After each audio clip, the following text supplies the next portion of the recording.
আজকে যে গল্পটা বলব তা আমার জীবনে ঘটে যাওয়া এক সত্য ঘটনা। গল্পের নায়িকা নাজমা আক্তার একজন ধর্মভীতু গৃহিণী নারী। স্বামী আজমল ও এক ছেলে নাজমুল এবং এক মেয়ে নূপুরকে নিয়ে তার সুখের সংসার। ছেলে নাজমুলের বয়স ২২ বছর, মেয়ে নূপুরের বয়স ৫ বছর। নাজমুল এই বছর সদ্য ম্যানেজমেন্ট বিষয় হতে মাস্টার্স পাস করেছে। আজমল গ্রামের বাজারে কসমেটিক্স এর দোকান করে, যাতে করে নাজমার সংসার ভালোভাবে চলে যায়। নাজমা দেখতে বলিউড নায়িকা সোনাক্ষী সিনহার মতো, কিন্তু নামাজ রোজা ও পর্দার ব্যাপারে খুবই সতর্ক। সপ্তাহে একবার নাজমা আজমল এর কাছ থেকে কাজ করিয়ে নেয় এবং এতেই নাজমা অনেক খুশি। ঘরের কাজ এবং নামাজ রোজা করেই নাজমার দিন পার হয়ে যায়। নাজমা এবং আজমল ৮ বছর প্রেম করে পালিয়ে গিয়ে বিয়ে করে, যার কারণে নাজমার পরিবার থেকে এখনও ওদের সম্পর্কটা মেনে নিতে পারে নাই। আজমল এবং নাজমা বাদে নাজমুল ও নূপুর নাজমার বাপের বাড়ি যেতে পারে। নাজমার মা টুনি বেগম নাজমুলকে নিজের জীবনের চেয়ে বেশি ভালোবাসে। নাজমুলের বর্তমানে বেকার সময় যাচ্ছে, নাই পড়ালেখা নাই কাজ। বিকালে বাবার কাছ থেকে বাজারটা আনা হলো নাজমুলের একমাত্র কাজ। তাই গত কয়েকদিন ধরে নাজমুল এর একটা বাজে অভ্যাস হয়েছে, লুকিয়ে লুকিয়ে আম্মু নাজমার দেখা। কারণ তার মা অনেক সুন্দরী। বিশেষ করে আম্মু নাজমার বিশেষ অবস্থার একটু ছিটেফটা দেখলে নাজমুলের মাথাটা ঝিমঝিম করে। সাথে সাথে বাথরুমে গিয়ে ঠান্ডা করতে হয় হাত দিয়ে। নাজমুলের কাছে মনে হয় আম্মু নাজমা দুনিয়ার সব থেকে সুন্দরী নারী। তাই সে মনে মনে শপথ করেছে আম্মু নাজমাকে সে তার রানী করে ছাড়বে। গত কয়েকদিন উনার কি হয়েছে, ১ মাস হয়ে গেল একবারের জন্যে ও হাত দিল না। এর আগে তো এরকম হয়নি উনার। রান্না করতে বসে আম্মু নাজমা স্বামী আজমল এর কথা ভাবছিল। হঠাৎ খেয়াল হলো দুপায়ের মাঝে একটু অনুভব হচ্ছে। এইটা আমার কি হচ্ছে? দিনে দিনে দেখছি আমার খিদে বেড়েই চলেছে। না না, এই রকম চলতে দেয়া যাবে না। জহরের নামাজটা পড়তে হবে। মা নূপুর একটু এদিক আয় তো মা। নূপুর কি মা? বলো মা, তুই জালটা একটু দেখতো মা, আমি গোসলটা সেরে নেই। নামাজের সময় চলে যাচ্ছে। নাজমুল বাজার এ আসছে বাবার কাছ থেকে বাজার নিতে। বাবার দোকান এর একটু কাছে আসতে নাজমুল এর কাছে সন্দেহ লাগল। বাবার দোকানের সামনে এই মেয়েটা কে? আর বাবা কোথায়? মেয়েটা মনে হচ্ছে সামনে একেবারে ঝুঁকে আছে। নাজমুল মনে মনে ভাবল, না, আমাকে রহস্যটা জানতে হবে। নাজমুল একটু কাছে গিয়ে অন্যদিকে তাকিয়ে বাবা ও মেয়েটার কথাগুলা শুনতে চেষ্টা করল। যা শুনতে পেল তাতে নিজের কানকে বিশ্বাস করতে পারছিল না নাজমুল। কথাগুলা এমন, আর কতদিন এভাবে লুকিয়ে লুকিয়ে হবে? আমার যতদিন না বিয়ে করে তোমার বাড়ি নিয়ে যাচ্ছি ততদিন। নেব জান, খুব শীঘ্রই বাড়ির বউয়ের কাছে তালাকের পেপারটা পৌঁছে যাবে, আর বুটা বিদায় হলেই তুমি আমার রানী। কথাগুলা শোনার পর নাজমুলের কাছে মনে হচ্ছে বাবাকে একটা না, আমার আর বাজারে থাকা চলবে না। এখনই বাড়ি গিয়ে আমার আম্মুকে বলতে হবে। বাবার সামনে এমন একটা ভাব করল নাজমুল যেন সে এইমাত্র আসলো, এবং খুব ব্যস্ত বাজারটা নিয়ে তাড়াতাড়ি বাড়ির দিকে রওনা করল নাজমুল। আজকের রাস্তা মনে হয় শেষ হচ্ছে না। ১০ মিনিটের রাস্তা আসতে ১ ঘন্টা সময় লেগেছে, এমনটাই মনে হচ্ছে নাজমুলের কাছে। পুরা রাস্তাটা নাজমুল আম্মু নাজমার কথা ভাবতে ভাবতে আসছে। নিজের অজান্তাই নাজমুল অনুভব করল শরীর দিয়ে একটা অদ্ভুত সুখের স্রোত বয়ে যাচ্ছে। আম্মুর সাথে এখন থেকে যা ইচ্ছা তাই করতে পারব। আব্বু আর কিছুই বলবে না। এইটা ভেবে নাজমুলের শরীরে থেকে থেকে ঝাঁকি মারছিল। আকাশ কুসুম ভাবতে ভাবতে নাজমুল বাড়ি এসে পৌঁছাল। বাড়ি এসে নাজমুল সরাসরি রান্নাঘরে চলে গেল। বাজারটা রেখে নূপুরকে জিজ্ঞেস করল, আম্মু কই রে খুকি? প্রশ্নটা শুনে ভ্যাবাচ্চাক্কা খেয়ে গেল নূপুর, এবং হাঁ করে তাকিয়ে রইল ভাইয়ের মুখের দিকে। কারণ খুকি তো একমাত্র বাবা তাকে বলে। কিরে হাঁ করে রইলি কেন? শুনতে পাসনি কি বললাম? বোনকে জোর গলায় ধমক দিল নাজমুল। ও আম্মু, আম্মু তো কলতলায় গোসল করতে গেল। নূপুর ঘোর কাটিয়ে উঠে উত্তর দিল। নাজমুল আর দেরি করল না, দ্রুত পায়ে চলে গেল কলতলে। তোমাদের বুঝার সুবিধার্থে বলে রাখছি, নাজমুলদের কলতলা এর সাথেই বাথরুম, এবং বাথরুমের দরজাটা গত দিনের ঝড়ে ভেঙে গেছে। আম্মু নাজমার চিরদিনের অভ্যাস গোসল এর সময় পরিষ্কার হওয়া।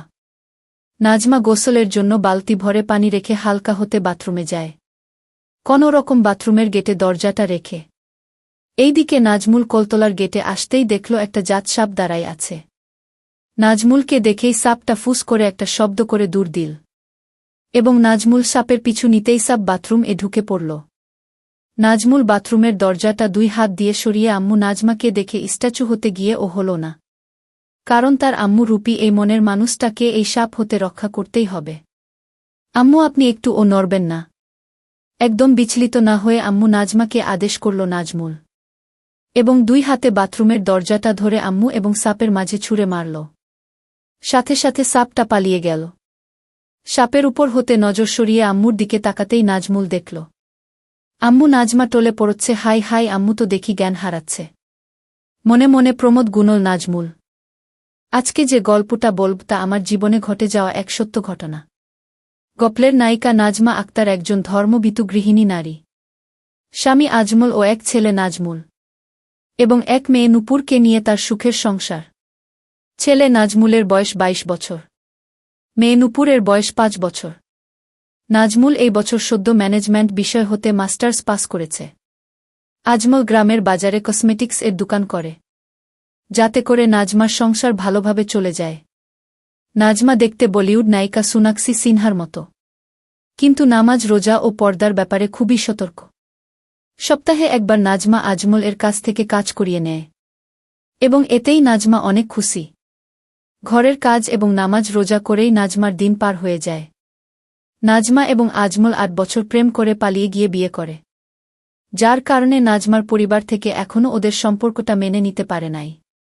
আজমল এবং নাজমা বাদে নাজমুল ও নূপুর নাজমার বাপের বাড়ি যেতে পারে। নাজমার মা টুনি বেগম নাজমুলকে নিজের জীবনের চেয়ে বেশি ভালোবাসে। নাজমুলের বর্তমানে বেকার সময় যাচ্ছে, নাই পড়ালেখা নাই কাজ।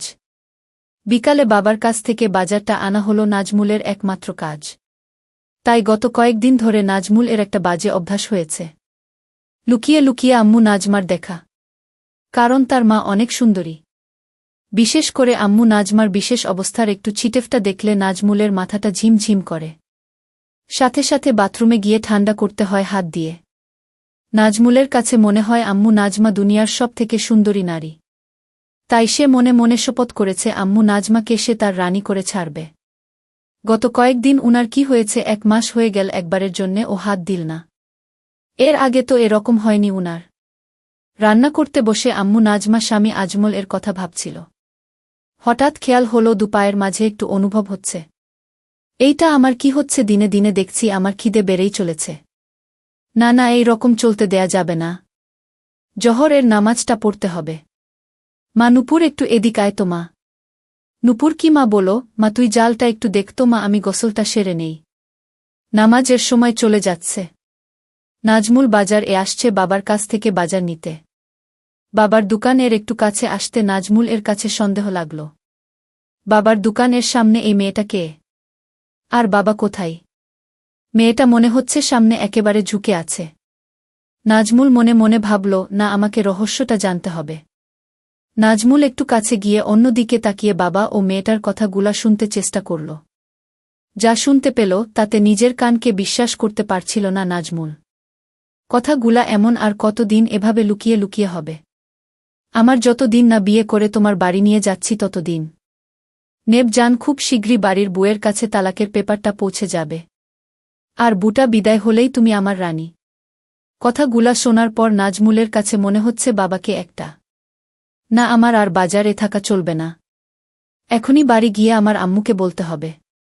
বাবার সামনে এমন একটা ভাব করল নাজমুল যেন সে এইমাত্র আসল, এবং খুব ব্যস্ত বাজারটা নিয়ে তাড়াতাড়ি বাড়ির দিকে রওনা করল নাজমুল। আজকের রাস্তা মনে হয় শেষ হচ্ছে না। 10 মিনিটের রাস্তা আসতে 1 ঘন্টা সময় লেগেছে, এমনটাই মনে হচ্ছে নাজমুলের কাছে। পুরা রাস্তাটা নাজমুল আম্মু নাজমার কথা ভাবতে ভাবতে আসছে। নিজের অজান্তাই নাজমুল অনুভব করল শরীর দিয়ে একটা অদ্ভুত সুখের স্রোত বয়ে যাচ্ছেছ। আম্মুর সাথে এখন থেকে যা ইচ্ছা তাই করতে পারব। আব্বু আর কিছুই বলবে না। এইটা ভেবে নাজমুলের শরীরে থেকে থেকে ঝাঁকি মারছিল। আকাশ কুসুম ভাবতে ভাবতে নাজমুল বাড়ি এসে পুছাল। বাড়ি এসে নাজমুল সরাসরি রান্নাঘরে চলে গেল। বাজারটা রেখে নূপুরকে জিজ্ঞেস করল, আম্মু কই রে খুকি? প্রশ্নটা শুনে ভ্যাবাচ্চাক্কা খেয়ে গেল নূপুর, এবং হাঁ করে তাকিয়ে রইল ভাইয়ের মুখের দিকে। কারণ খুকি তো একমাত্র বাবা তাকে বলে। কিরে হা করে রইলি কেন? শুনতে পাসনি কি বললাম? বোনকে জোর গলায় ধমক দিল নাজমুল। ও আম্মু, আম্মু তো কলতলায় গোসল করতে গেল। নূপুর ঘোর কাটিয়ে উঠে উত্তর দিল। নাজমুল আর দেরি করল না, দ্রুত পায়ে চলে গেল কলতলে। তোমাদের বুঝার সুবিধার্থে বলে রাখছি, নাজমুলদের কলতলা এর সাথেই বাথরুম। এবং বাথরুমের দরজাটা গত দিনের ঝড়ে ভেঙে গেছে। আম্মু নাজমার চিরদিনের অভ্যাস গোসল এর সময় পরিষ্কার হওয়া। নাজমা গোসলের জন্য বালতি ভরে পানি রেখে হালকা হতে বাথরুমে যায়। কোনো রকম বাথরুমের গেটে দরজাটা রেখে। এইদিকে নাজমুল কলতলার গেটে আসতেই দেখল একটা জাত সাপ দাঁড়ায় আছে। নাজমুলকে দেখেই সাপটা ফুস করে একটা শব্দ করে দূর দিল। এবং নাজমুল সাপের পিছু নিতেই সাপ বাথরুম এ ঢুকে পড়ল। নাজমুল বাথরুমের দরজাটা 2 হাত দিয়ে সরিয়ে আম্মু নাজমাকে দেখে স্ট্যাচু হতে গিয়ে ও হল না। কারণ তার আম্মু রূপী এই মনের মানুষটাকে এই সাপ হতে রক্ষা করতেই হবে। আম্মু আপনি একটু ও নড়বেন না। একদম বিচলিত না হয়ে আম্মু নাজমাকে আদেশ করল নাজমুল। এবং 2 হাতে বাথরুমের দরজাটা ধরে আম্মু এবং সাপের মাঝে ছুঁড়ে মারল। সাথে সাথে সাপটা পালিয়ে গেল। সাপের উপর হতে নজর সরিয়ে আম্মুর দিকে তাকাতেই নাজমুল দেখল আম্মু নাজমা টলে পড়ছে। হাই হাই, আম্মু তো দেখি জ্ঞান হারাচ্ছে। মনে মনে প্রমোদ গুনল নাজমুল। নাজমুল আম্মু নাজমাকে কোলে করে কলতলে নিয়ে আসে। এবং আম্মুর লেগে থাকা ময়লা পানি দিয়ে পরিষ্কার করে ঘরে নিয়ে আসে। ভাইয়া, আম্মুর কি হয়েছে? নূপুর দূর থেকে দেখে দৌড়ে এসে কাদা কাদা মুখে নাজমুলকে জিজ্ঞাসা করে। ও কিছু না, তুই রান্নার কাছে যা, আমি আম্মুকে দেখছি। নাজমুল বোনকে আশ্বস্ত করে রান্নার কাছে পাঠিয়ে দেয়। নাজমুল হাতে পানি নিয়ে আম্মুর মুখে পানির ঝটকা দিবে। এমন সময় মাথায় একটা শয়তানি বুদ্ধি আসে। আচ্ছা, আম্মু তো এখন বেহুশ। তাহলে এই সুযোগটা আমি কাজে লাগাচ্ছি না কেন? নাজমুল নিজের কাছে নিজেই প্রশ্ন করে ভাবনাটা মাথায় আসতেই মাথার উপর ফ্যান চলছে, তারপর ও নাজমুল এর ঘাম ঝরছে। কাপা কাপা হাতে শাড়ির আঁচলটা সরিয়ে দেয়। নাজমুলের মাথায় চক্কর মারে। মনে হচ্ছে কারো হাত পড়ে নাই এখনো। হঠাৎ কানের কাছে নূপুর এর গলা ভেসে এল। ভাইয়া, ভাত রান্না শেষ, এখন কি করব? নাজমুল আম্মু নাজমার মুখ সরাতে সরাতে ভূত দেখার মতো করে বলল।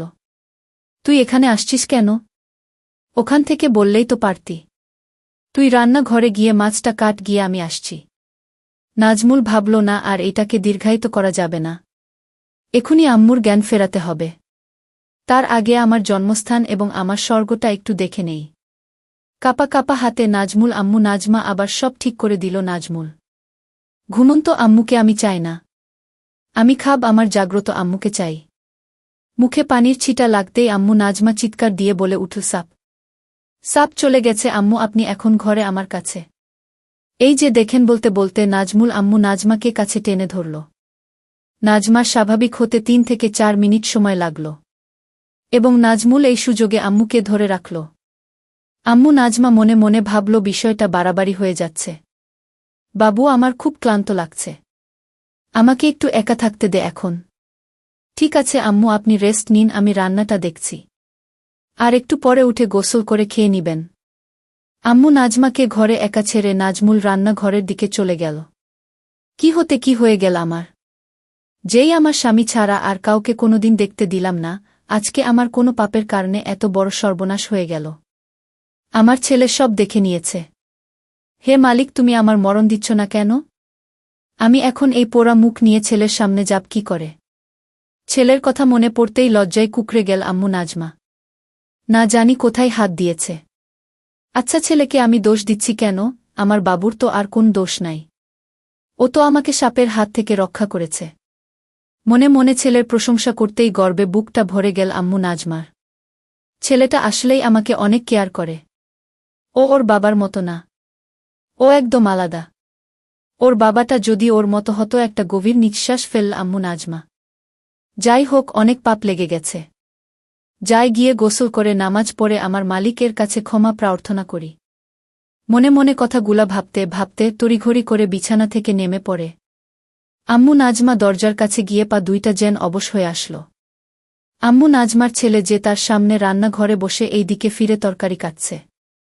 এখন ছেলের সামনে দিয়ে কলতলে যাবে কিভাব, এই ভেবে আম্মু নাজমার ঘাম বের হচ্ছে।